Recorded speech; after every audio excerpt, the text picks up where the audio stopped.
out of hearing from Ahmed Kamal's initial discussion, his deliberations, and that always happens. Ahmed Kamal Sahab, with the vast experience he has and the kind of perspective he brings, I think that always actually put us into a very deep thinking mode. And that's the reason actually I thought that it might be a worthwhile to just notice that and register that and acknowledge that. Now, I think it's very easy to say that Pakistan is passing through a unique phase of climate change, or it happened to be located in a region of South Asia, which is at the intersection of some, again, unique weather conditions, and the impact we are seeing repeatedly, and flood 2022 might have been one of that kind of an incident. We all, many of us actually coming from a COP28, and we've been kind of tired of hearing the discussions there, which is very global, which is very abstract and very high level, which of course has its own kind of a unique value, and there is an absolute need for that. But then when we come to and hear about the kind of situations and the challenges and the damages which are coming out of hill torrents or the riverine floods or the climate change adaptation, and similarly other kind of disasters, I think that's the only way when we actually come to face with the implication of these challenges, and especially among the people who have been working with the communities and who have that kind of a direct knowledge and a direct experience. Now, I think Ahmed Kamal Sahab mentioned about in one go, in a one kind of a breath, he said that it's ill planning, it's ill design, it's a number of other ills, and which of course is absolutely correct. Now, from NDRMS perspective, the institution which I happen to be managing right now, the flood 2022 was kind of a awakening call for us as well, and there are a number of reasons for that. I mean, one was the kind of work which we have been doing in the last 5-6 years through the NDRMF, and I can say with a very high degree of confidence and the knowledge that predominantly that work was largely focused on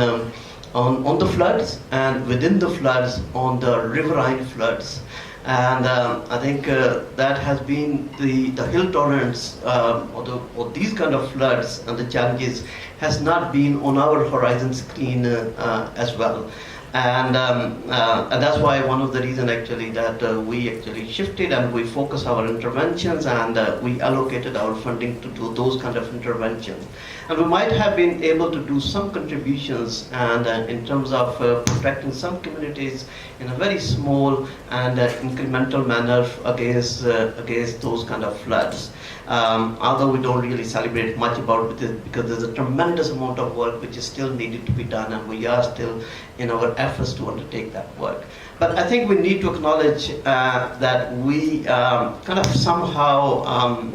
that thinking overshadowed us, and we missed out our kind of a planning as well. And my own understanding, being not coming from this particular sector, my own understanding was that Pakistan largely faces the riverine floods because of our unique river systems, and because they happen to be our water system. Our water needs are basically fulfilled out of the Indus Basin, and the river, the water basically coming from our northern areas. Now, so 2022 flood was a awakening call for us, and so one of the reasons we actually put our whole funding, our whole interventions and attention on the riverine flooding. And the other one, another unique piece of the work which actually we were undertaking, which was for filling that knowledge gap for the knowledge and modeling and forecasting and risk modeling and risk assessment. That was also entirely focused, or mostly focused, on the riverine flooding as well. So as an NDRMF, as an institution, we kind of missed those opportunities, and we didn't really kind of think through it, that with the climate change and with the other kind of emerging challenges and threats, that can be a real threat, that can be a real hazard. And 2022 actually provided us that opportunity with a very heavy social cost, which have just highlighted, and we actually know it from different documents and different outcomes from the flood 2022, which we have seen. Now, the surprising fact is that this was something new, because Ahmed Kamal Saab just mentioned that his institution actually undertook this study in 1998 and came up with the 1,204 water conservation sites, and giving a kind of outcome, a very clear outcome and observation that if those 1,204 conservation sites, if they are managed through the water management system, then they can really become a huge, quite a tremendous source of water for the country, and at the same time they actually we alleviate the threats for the threats. Unfortunately, because of the ill planning, as Kamal Saab mentioned, but also there might have been some other kind of challenges at that time as well, including the availability of the financial resources, and those 1,204, I don't know whether any work was undertaken out of that PC1 or not, but what we have seen in 2022 is that it must have been the large bulk of the work was not undertaken, and that actually culminated, and we have seen in the face or in the shape of the flood 2022 out of the hill torrents. So in a way, that information was not new. It was already known to the experts, it was already known to the policymakers, but it might not have actually culminated, resulted, or translated into the kind of action which should have been undertaken, and I think that is a serious concern. This brings me to the next point, which basically also demonstrate that there's a lack of kind of a coordination, there's a lack of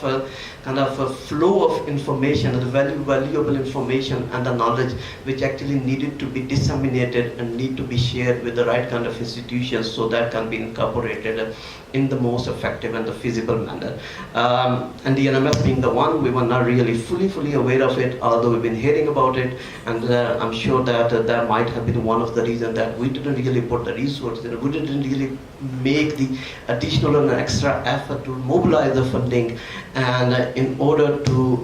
put the projects in the PC1 into action, and that could have avoided the damages and the losses and the damages which we suffered in 2022. So I think anyway, that is past, and